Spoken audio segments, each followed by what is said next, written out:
Thank you so much for joining us on this episode of Conversations. And this is a special episode because today we'll be discussing the treatments of others. And it'll be Matthew chapter 7 verses 1 to 14. And why this is important is because that's all Jesus really taught us about. Because, think about it. His one commandment that he gave to us was go out and become fishers of men. That means bring your others into the word. And if you think about it, all throughout the Bible, Jesus talks about blessing others and giving to others. For instance, he says, some of you have unknowingly entertained angels, which basically means we could have helped someone that could have been an angel and we could have gotten that blessing. And then to take it a step further, God says, what you have done for the least of these, you have done it unto me. So in all things, when you really think about it, what does God do? God blesses us, whether he blesses us with breath, life, whether he blesses us with riches, whether he blesses us simply with a loving heart and a peaceful spirit. And so what do? If we want to emulate God, we want to then go ahead and treat others with that same respect, with those same blessings. And so Matthew chapter 7 really touches on how we should treat others. So let's just jump right into it. Before we do that, let's start with a prayer. God, we pray that you may bless us, guide us, protect us, and in all things, remember what we have done unto the least of these, we have done it unto you, to treat our neighbors as ourselves, and to treat ourselves as we ought. In Jesus Christ's name, most precious name, we pray, amen. So let's just jump right into the word. So, Matthew chapter 7, verse 1. Judge not, that ye be not judged. So what does that mean? Think about it. Jesus just jumped right into how we should treat others, right? And he says, judge not. So what does it mean to judge? To judge means to come to a conclusion or to form an opinion of someone for some reason. For instance, prejudice. If you're prejudiced, that means to come to a preconceived notion of someone before you even know someone, without experiencing them, without knowing anything about them, you form an opinion of them. So to judge basically means to form an opinion of someone flat out, just to form an opinion of someone. And the Bible is telling us judge not. So why is God telling us not to form an opinion of someone? It's simple, because no one is perfect. I'm not perfect, you're not perfect. So I can't see a gentleman walking down the road, his pants are sagging down off his hip, and feel like, okay, he's a thug, or feel afraid, or feel some fear, or just feel adverse to him. So what God is saying is this: you don't know that man, so don't cast a judgment unless you've spoken to him, unless he actually shows you a reason for you to feel adversely to him. And even then you shouldn't, because what is God saying? Love thy neighbor as thyself. Find a way to reach out to him, because usually if someone is acting out, it's because they're in pain. And then what's the second part of verse 1? That ye be not judged. And that's the most important part. So what God is saying is this: you're not perfect, so you don't look down on someone else, or you don't form an opinion of someone else because you don't want me to form an opinion of you. Because I know your sins. I know your shortcomings. And if you want me to have mercy on you, then you have mercy on someone else. And by having mercy on someone else, a stranger, basically means to give them the benefit of the doubt. Think good of them before you think ill. See the glass as half full instead of half empty. And if you look at verse 2, for with the judgment ye judge, ye shall be judged. And with the measure ye measure, it shall be measured unto you again.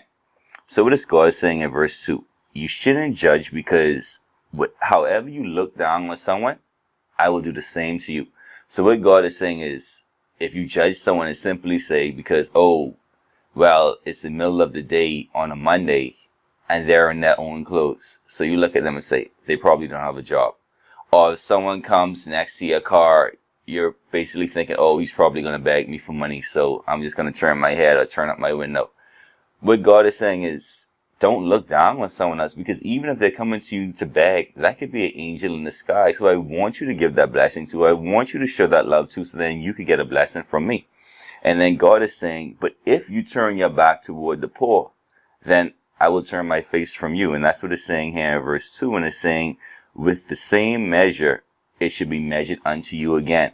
And if you want God to show mercy unto you, then you need to show mercy unto others. And so, and that's so powerful in terms of how we treat others.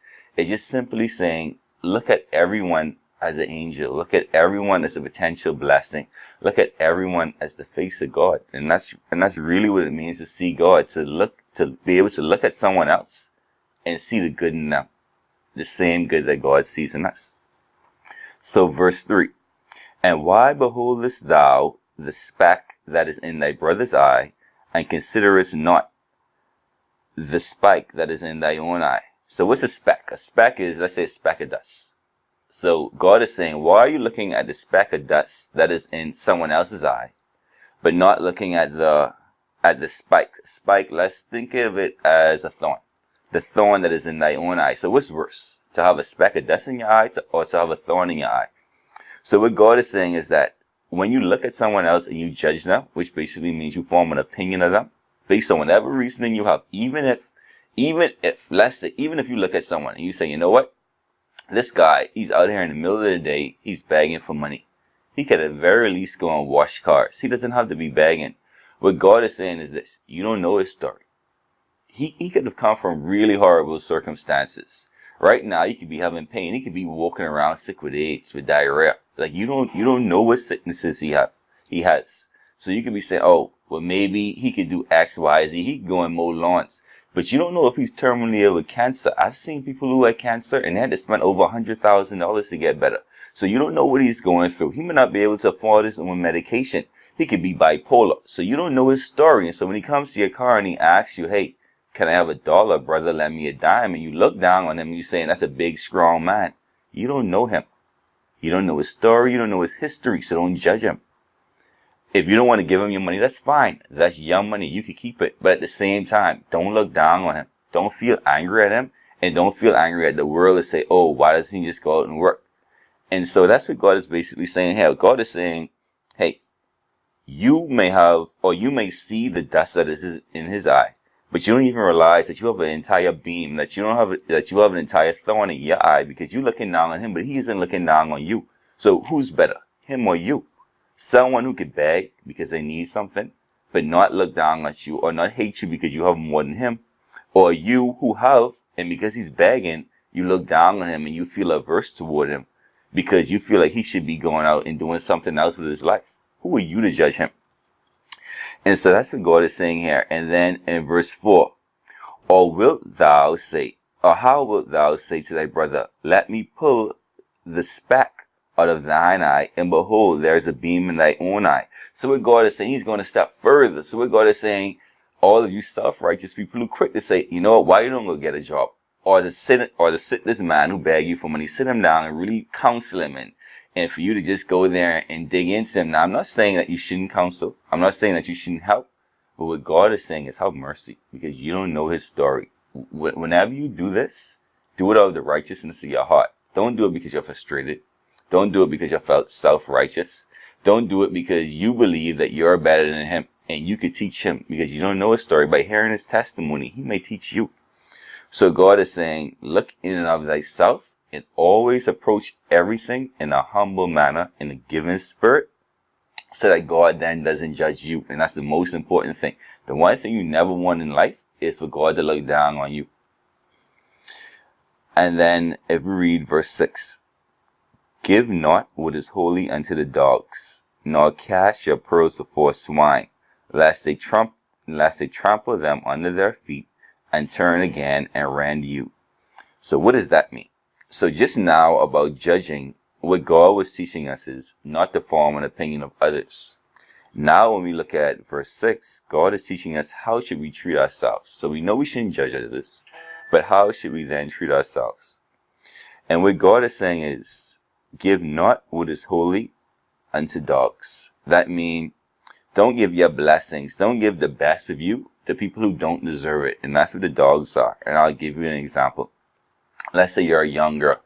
You like this guy and you just have a huge crush on him. You're in college and he wants you to sleep with him so that he can like you, or so that he'll love you, and he persuades you into sleeping with him. So what God is saying is your innocence, that purity. If you go ahead and sleep with this guy, you're giving your blessing. That's your greatest gift you can give to your husband. You're giving that to a dog, because that's what this guy is. He's literally a dog. He's taking advantage of you. Or don't cast your pearls before swine. So if you look at a woman, she could be married and she know that this man is out there cheating on her. She know that this man may be molesting her children, even worse. But yet she stays in a marriage with him even though he's beating her. So what God is saying, you're casting your pearls before swine. So your pearls are the best years of your life. Your pearls is your innocence, your righteousness, your integrity. And you're putting all that aside because you want to be with some man. So that's demonic. I mean, why would you do that? Because at that point, you're putting that man above God. And that's what verse 6 is saying. So don't take the best of you and give it to people who don't deserve it. Those are the pigs. Sometimes you call a man a pig. All right, he's a pig, or he's a dog because he's taking advantage of you. He's just sleeping around. Because then they will turn around and rend you. So that means they will turn around and destroy you. So here you go. You give the best years of your life to this man. You know he doesn't love you. You know he isn't doing right by you. But you give him your best years because maybe he has a lot of money.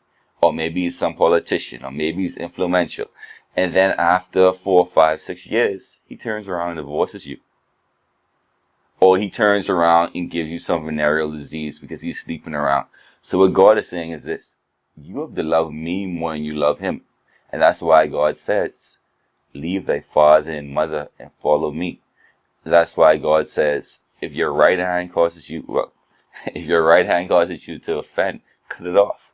And so that husband could be your right hand, He could be your today, tomorrow, and your forever. What God is saying is that if he's causing you to sin, or if he's stealing your joy and your glory, and you can't walk away from that, then at that point, you're putting him over me, and he becomes an idol. A person can become an idol, just as a physical thing can become an idol.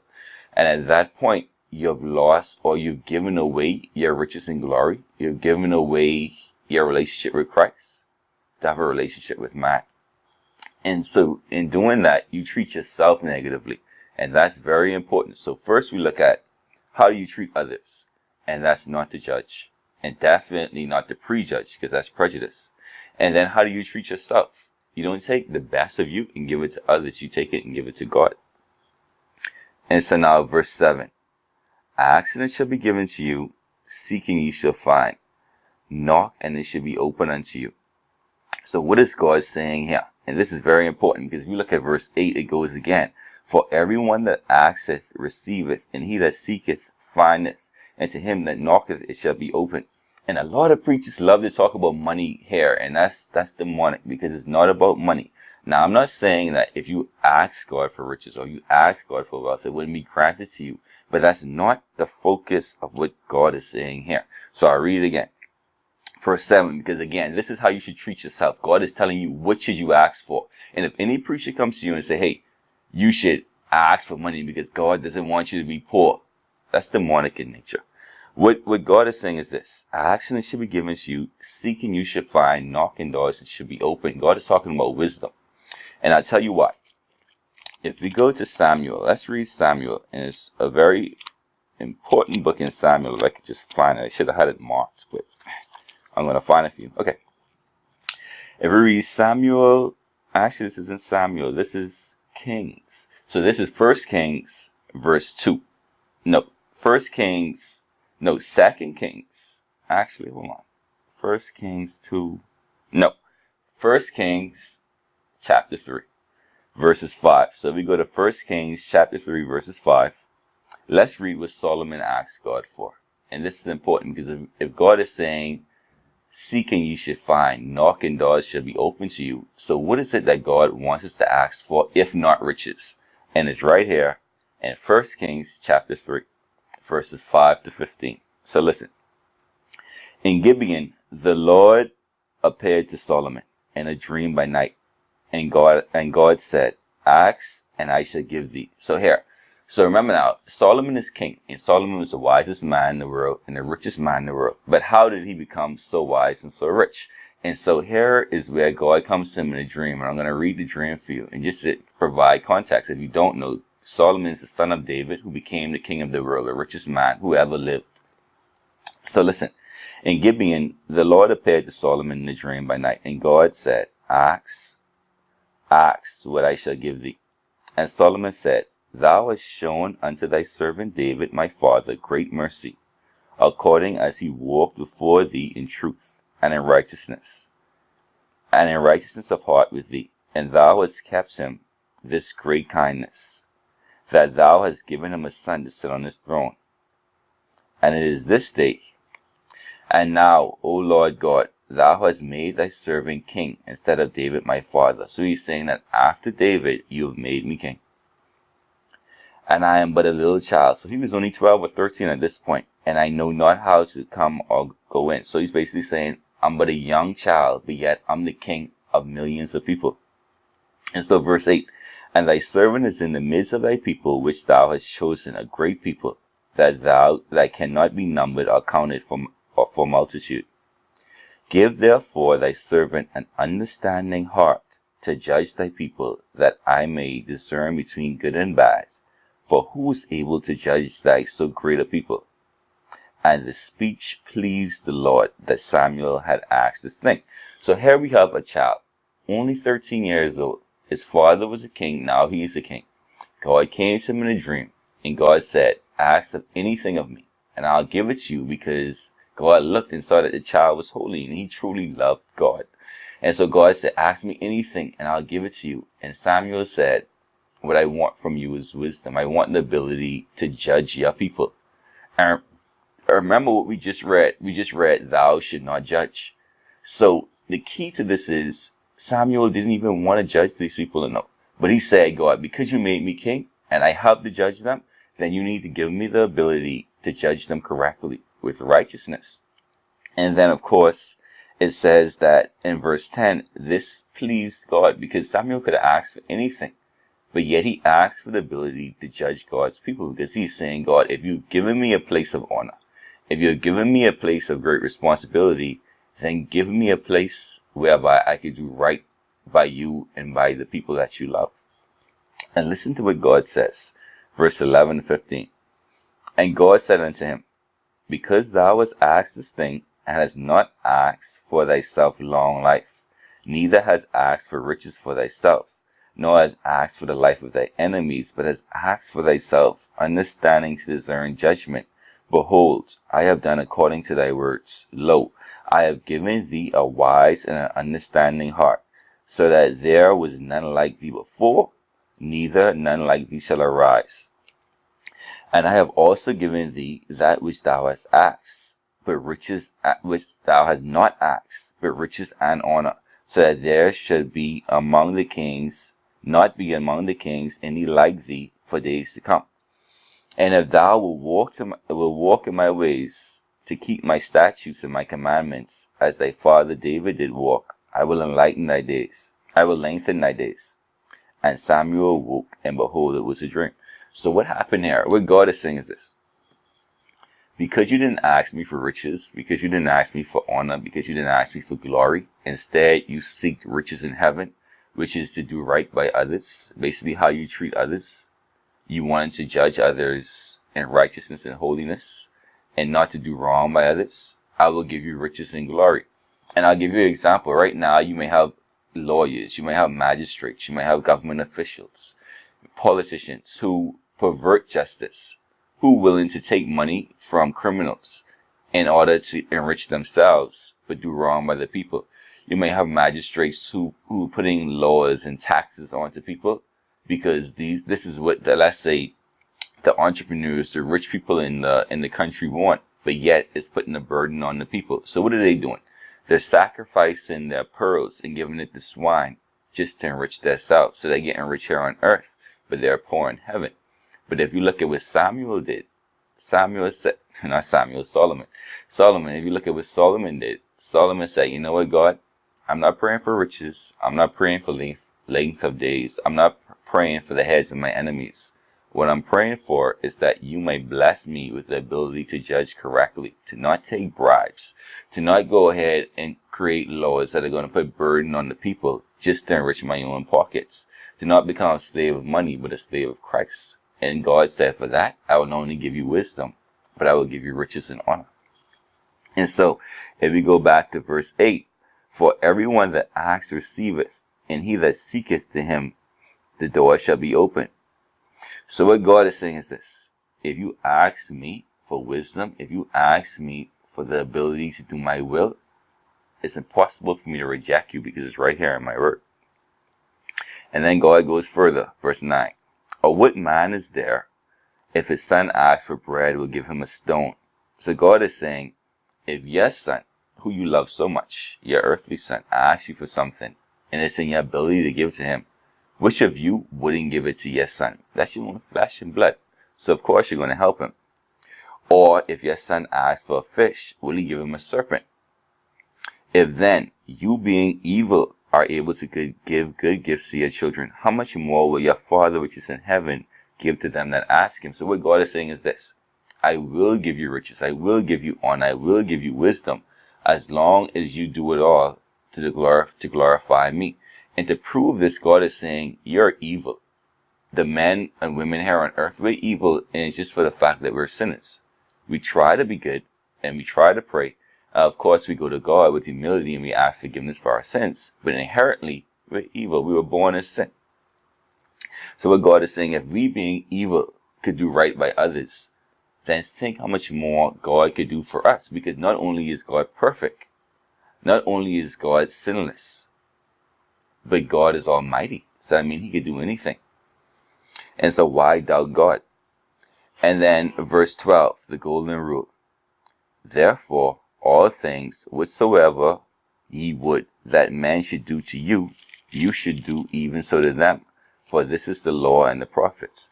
So what is God saying here? Let's break this down, because this is a very, very important verse. So now God goes on back onto how we should treat others, and he sums it all up with the golden rule. And so, in plain speak, is do unto others as you will have them do unto you. That's straight from the Bible. It sounds like it's maybe a saying or whatever, because people say it all the time, but they don't know where it comes from. That's Matthew chapter 7. So God is saying, do to men which you will have them do unto you. And when he says men, he doesn't say black, he doesn't say white, he doesn't say rich, he doesn't say poor, he doesn't say Muslim, he doesn't say Jewish, he doesn't say Christian. God is saying, do unto men. And that's because God said, when I rise the sun, it shines on the just and the unjust. So, and I don't judge. So who am I then as a human being to say, okay, I'm willing to give to these people, but I'm not willing to give to these people because they're unjust? Who are we to look at a serial killer, as bad as that may be, and say, you know what, you deserve death? Why not speak life to him? And I'm not saying that you won't get your just reward. No. What I'm trying to say is God judges, and God is your avenger. I'm not saying that you shouldn't put someone who's killing other people in jail. Of course you should institutionalize them, because at this point, they're not only a harm to society, but they're a harm to themselves. So yeah, you need to separate them. But at the same time, who are we to feel anger or hatred toward them? And again, I know if it happens to you, you'll say, oh, well, if he killed your child, then how would you feel? But my thing is this: if you truly love God and know God, darkness only lasts for the night, but joy cometh in the morning. So you could hate this person for a second and all, and you could feel that anger, but in the back of your mind, you know that you have to forgive them, and you know that God will bring you through. And that's what's so important here. So that's the golden rule. And then the second part of the golden rule is God says, this is the law and the prophets, all in verse 12. So what does that mean, the law and the prophets? So remember, Moses represented the law, and Daniel and Samuel, they represented the prophets. So the law, the 10 commandments, that's the law of God. The prophets, those who prophesied Jesus coming and what Jesus would do here on earth. So what God is saying is, the simple act of loving and doing to others, which you'll have them do to you, is all encapsulated in any law that I've given you and any prophecy that I've given you. So God is saying, even if you don't know all my laws, even if you've never heard all my prophecies, if you do the simple act of loving others and doing to them what you'd want them to do to you, that in and of itself, you've followed all the laws and you've followed all the prophecies, and you'll make it into heaven. So the last two verses, the straight gate. So verse 13, enter ye in at the straight gate, for wide is the gate and broad is the way that leadeth to destruction, and many there be which go. Because, verse 14, because straight is the gate and narrow is the way that leadeth to life, and few there that find it. So what does that mean? Verse 13 and verse 14. So what is the straight gate? That's the road to heaven.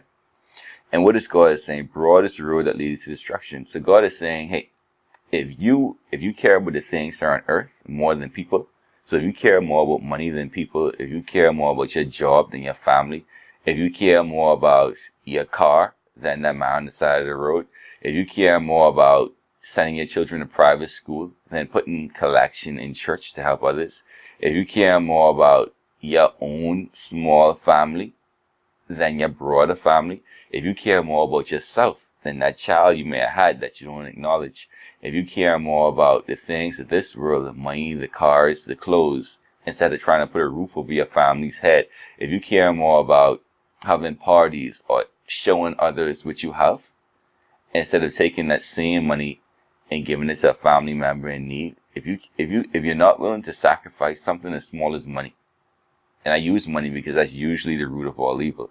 If you can't sacrifice something as small as money and riches for the sake of the well-being of others, then what God is saying, you're entering the broad way and you're on the path to help. However, the narrow gate, God is saying, just do my will. And think about how easy that is. People who believe in this world and want the things of this life, it's real easy for them to go to hell, because when you think of it, it's so much things that you could chase. You could chase women, you could chase money, you could chase clothes, you could chase cars, you could chase fame, you could chase drugs, alcoholism.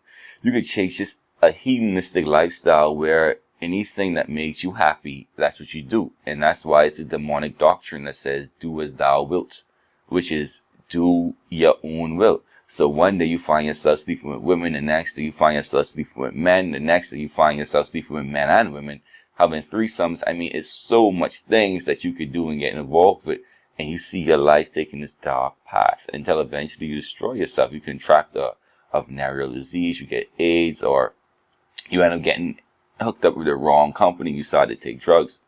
There's so much ways to destroy yourself. And what God is saying is, if you take the narrow way, which is just to focus on God in His love, in His righteousness, then that's the way that leads to life. So, to sum it all up as we close the Bible, first God spoke about not judging. And that's how you should treat others. When you see someone, don't form an opinion of them. You don't know that man. Even if you know them, you don't have the right to form an opinion of them. You have the right to help them, but not to judge them.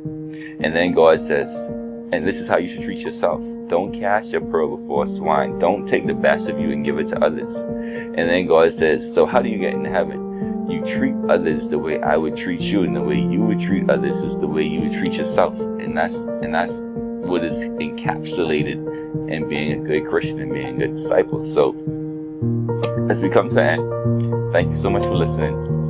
Let's end with a prayer, because of course that's the most important thing. God, we thank you for blessing us, guiding us, and protecting us. Please help us to always put others first in our lives, through thought, word, and deed. Dear Heavenly Father, we give you all honor, all glory, all thanks, and all praise. And we love you so much for sending your Son, Jesus Christ. Please help us to always remember that the way you treated us is by giving us the ultimate sacrifice, which is letting your Son die on the cross for us. In all things we give you thanks. In Jesus Christ's name.